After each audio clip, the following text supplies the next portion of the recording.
Mes chers compatriotes, bonjour. C'est avec un immense plaisir que je vous retrouve ce premier week-end du mois d'octobre, un jour saint. Que la miséricorde de l'incréé, du Tout-Puissant, descende sur la nation togolaise et permette de trouver une solution apaisée et qui apaisera tout le cœur. Dans les cœurs de chacun d'entre nous se cache une étincelle d'espoir, aussi minuscule qu'elle soit. Elle brille en chacun de nous. Ensemble, ces étincelles deviendront un flambeau qui brilleront pour éclairer nos chemins et pour éclairer toute la nation togolaise. L'incertitude du lendemain et de toutes les difficultés que les Togolais traversent seront terminées. Elle deviendra une joie, une paix pour tous les fils et filles de cette nation. Retenez que nous ne sommes pas rencontrés à travers ces vidéos par ces canaux par hasard. C'est une pure volonté de Dieu. Quels qu'en soient vos bords politiques, la morale, le bon sens doit vous guider.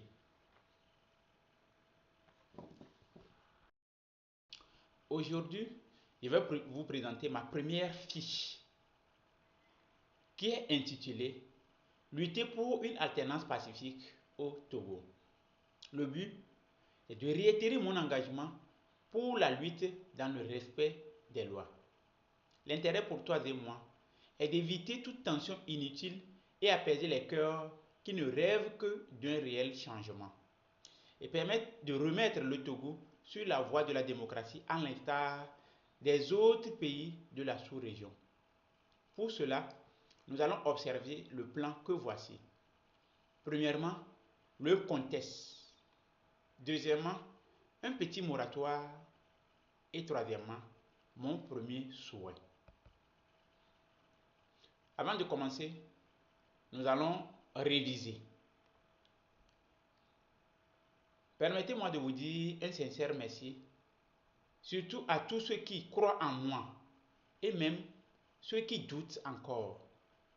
J'ai publié quelques vidéos introductives d'une vision et il était important que l'objectif soit clairement défini avec quelques ébauches de stratégie. Je ne crois pas que ces vidéos sont sorties du cadre légal et pourra me conduire en prison, auquel cas tout le Togo devrait être en prison déjà. De grâce, je le répète encore, tout ce que je le ferai en respectant la loi.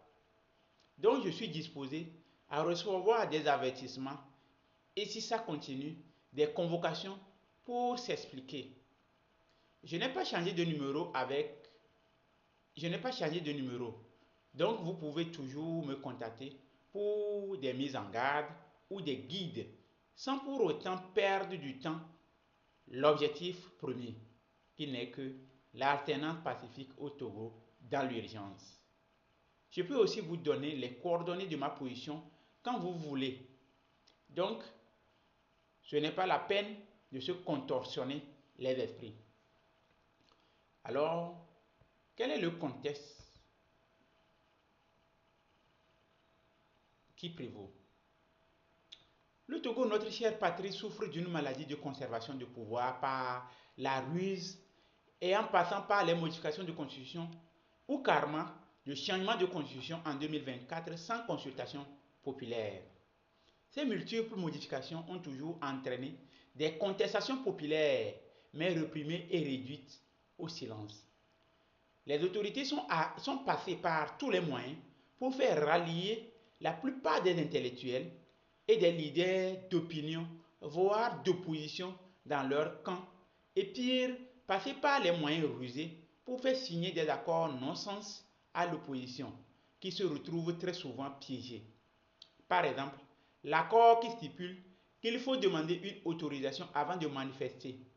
Comme si, quand frappe un homme, il devra demander autorisation à son bourreau avant de pleurer. Ou bien les autres accords non-sens que je citerai après. Au moment où le peuple attendait une élection présidentielle en 2025, un groupuscule de députés aurait initié carrément un changement de constitution qui a été validé. Aussi, tout a été mis en œuvre pour tuer les germes d'une contestation lors de ce changement de constitution jusqu'à ce jour. Certes, un sursaut d'orgueil du peuple a été constaté en juin pour essayer les manifestations le 6, les 26, 27 et 28 juin, mais vite maîtrisé et quelques-uns se cachent sur les réseaux sociaux pour exprimer leur ras-le-bol, mais eux aussi ne sont pas épargnés des arrestations, comme en témoignent les cas ces derniers jours. C'est alors qu'un guerrier de la lumière veut proposer des solutions de sortie de crise de façon graduelle avec espoir de ne pas arriver au dernier stade avant de trouver une solution idoine. Les stratégies pour défendre le peuple qui ne souhaite qu'une vraie alternance n'excluront personne et ne tiendront pas compte du bord politique, mais s'appuieront sur le bon sens et la valeur morale de chacun. Alors, au point 2, un petit moratoire. Dans mes précédentes vidéos, mon objectif a été défini de façon claire et annoncé avec une dose d'engagement, car c'est le point de départ de toute réalisation. Un objectif défini doit être accompagné d'un plan précis pour sa réalisation, d'où l'annonce des ébauches de stratégie. Il reste l'action qui est à la phase préambule. Je n'ai même pas encore commencé la première phase de l'opération. Je ne suis que dans l'introduction, dans les préambules. Je suis certain de mon objectif et tout ce dont j'ai besoin pour sa réalisation. J'aspire que la nature et le monde pourvoira. Le pouvoir de la pensée positive m'est indiscutable. Mesdames et messieurs, l'intelligence universelle, le bon sens se reflète à chacun de nous. Sans cela, tout serait chaos. Ne vous est-il pas une fois arrivé de réfléchir et de se demander, et s'il y a un changement démocratique de président à la tête du Togo, comme les autres pays de la sous-région, n'est-il pas bon? Écoutez cette voix qui soliloque en vous et agissez en faveur de la vraie démocratie. Pas celle fabriquée de toutes pièces et hypocrite. Alors mon premier souhait est d'exiger une assise nationale qui conduira à une transition et ensemble à une élection présidentielle dans l'urgence. Manasté, peuple togolais, Manasté, le monde entier, Manasté, toute l'Afrique. Le sigle de mon futur parti politique est Aditech JTP. Les demandes sont en phase de préparation pour envoyer au ministère de l'administration territoriale et afin de créer mon parti politique. Tout le peuple togolais est convié d'y adhérer pour lutter afin d'obtenir une alternance pacifique. Je vous remercie.